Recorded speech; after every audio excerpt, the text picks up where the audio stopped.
নমস্কার সবাইকে, রাধে রাধে। আবার শুরু করলাম একটা নতুন ভিডিও যা তোমাদের সামনে তুলে ধরছি। আর আজকের টপিক হচ্ছে আবার বাবা মাকে নিয়ে। মা শব্দটা খুব ছোট হলেও মায়ের কর্তব্য কিন্তু অনেক বড়।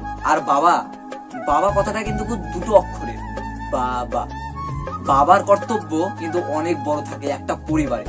কারণ একটা পরিবার চালাতে বাবার যা কষ্ট হয়, একটা পরিবারের খরচা, একটা পরিবার চালানোর খরচা, তার ছেলে মেয়ের খরচা, অনেক কষ্ট হয় একটা বাবাকে সেই জিনিসগুলো মেনটেন করতে। একটা পরিবারে বাবা মার কর্তব্য বা বাবা মার ভূমিকা অত্যন্ত বড়, সব থেকে বড় একটা ভূমিকা, খুবই গুরুত্বপূর্ণ একটা ভূমিকা। একটা পরিবারে যদি বাবা মা কেউ যদি না থাকে, তাহলে সেই পরিবারটা না খুবই অচল হয়ে পড়ে। আমার ভিডিও অনেক ভাইরা বোনরা, অনেক দাদা দিদিরা, অনেকে আমার ভিডিও দেখে। তবে একটা পরিবারে মা বাবার ভূমিকা অত্যন্ত গুরুত্বপূর্ণ।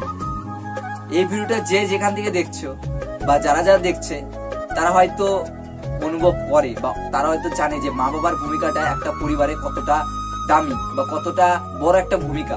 তোমরা একটা জিনিস ভেবে দেখো, যার মা নেই সে জানে যে মা না থাকার একটা জ্বালা বা কষ্ট, আর যার বাবা নেই সেও জানে যে তার বাবা না থাকার একটা কষ্ট।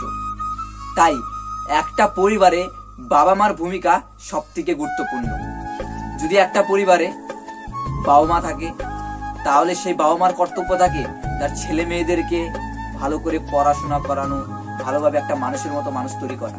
তাই বলি, সময় থাকতে সেই মানুষগুলোকে কেয়ার করো, যারা তোমার সেই প্রথম থেকে শেষ অবধি তোমার পাশে থাকবে, সবসময় তোমার হাতটি ধরে যাবে। তুমি যেখানে বিপদে পড়বে সেই মানুষগুলো তোমাকে ফিরিয়ে আনবে।